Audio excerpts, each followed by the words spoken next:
झारखंड में युवाओं का आंदोलन लगातार जारी है। जयपाल सिंह मुंडा स्टेडियम में आज 15वें दिन भी छात्र धरने पर बैठे हैं, भूख हड़ताल पर बैठे हैं, अनशन पर बैठे हैं। ऐसे में सरकार से उम्मीद की जा रही है कि सरकार भी इन युवाओं पर अपनी नजर डाले और वार्ता के कोई रास्ते निकाले जाए। आज विधानसभा में भी इस विषय को लेकर के खूब चर्चा हुई, क्योंकि सदन के भीतर और बाहर हंगामे ही हंगामे देखने को मिले। विपक्ष के विधायक इस विषय पर सदन में चर्चा की मांग कर रहे थे। इस पर उच्च शिक्षा मंत्री सुदीव्य सोनू ने विधानसभा के बाहर आकर मीडिया से बातचीत करते हुए ये कहा कि हम छात्रों से बातचीत करने के लिए लगातार प्रयास कर रहे हैं, लेकिन विपक्ष आड़ में आकर के, छात्रों के आंदोलन के आड़ में आकर के राजनीति ना करे, क्योंकि पहले और दूसरे जेपीएससी में जो गड़बड़ियां हुई है पहले उस पर हिसाब दे, फिर आगे की बात करे। ऐसे में कोचिंग माफियाओं पर भी उन्होंने आरोप लगाया कि कोचिंग माफिया किस मकसद से इसमें महाधिवक्ता का नाम बातचीत में यानी कि डेलीगेशन में रखते हैं। बाबूलाल मरांडी को अगर नैतिकता है तो वो पहले स्थान पर महाधिवक्ता का नाम हटाकर अपना नाम दे। आइए छात्रों के इस आंदोलन को लेकर उच्च शिक्षा मंत्री सुदीव्य सोनू ने क्या कुछ कहा है, सुनाते हैं आपको। सरकार ने बहुत स्पष्ट संदेश प्रेषित किया था कि यह वार्ता छात्रों से होगी।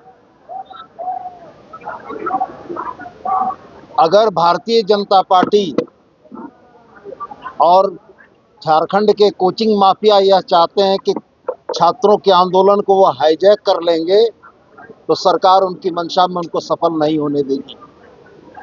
यह वार्ता, यह आंदोलन छात्रों का है और छात्रों से बात करने के लिए सरकार अभी भी तत्पर है। भारतीय जनता पार्टी के वरिष्ठ नेता आदरणीय बाबूलाल जी से आपके माध्यम से मेरा यह आग्रह होगा कि पर्दे के पीछे खेलना बंद करें।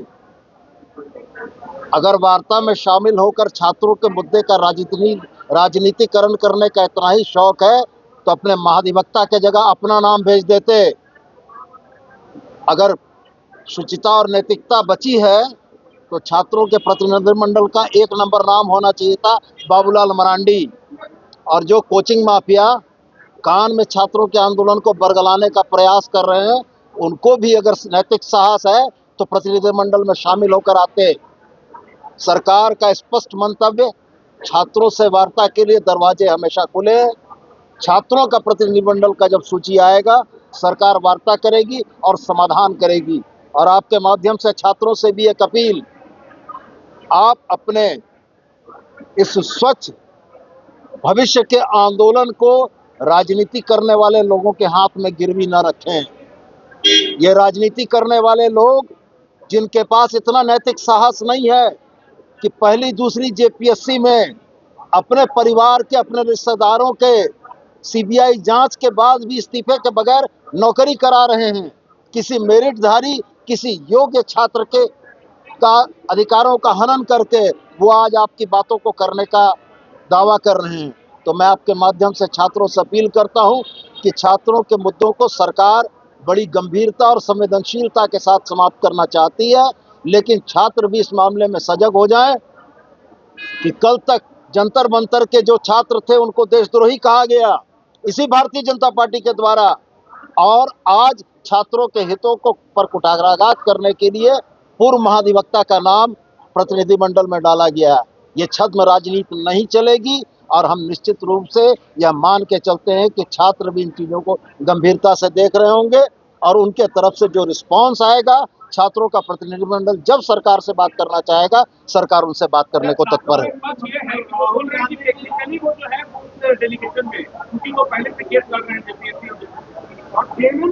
जंतर मंतर के प्रोटेस्ट में सौरभ दास और रंका गए थे, कपिल सिब्बल और प्रशांत भूषण नहीं गए थे।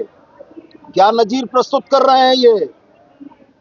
आज तक छात्र आंदोलन के प्रतिनिधिमंडल में किस पूर्व महाधिवक्ता का नाम देखा है आपने? मैं तो बोलता हूं स्पष्ट कि पूर्व महाधिवक्ता का नाम के ओट में बाबूलाल जी क्यों छिप रहे हैं? वो अपना नाम डाल दें।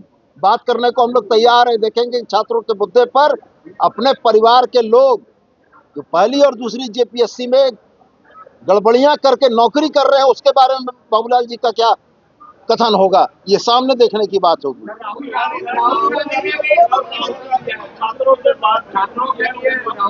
दरवाजे सबके लिए खुले हैं। राहुल गांधी जी यूपीए के नेता हैं। छात्रों की समस्याओं पर उन्होंने बात की, यह स्वागत योग्य है।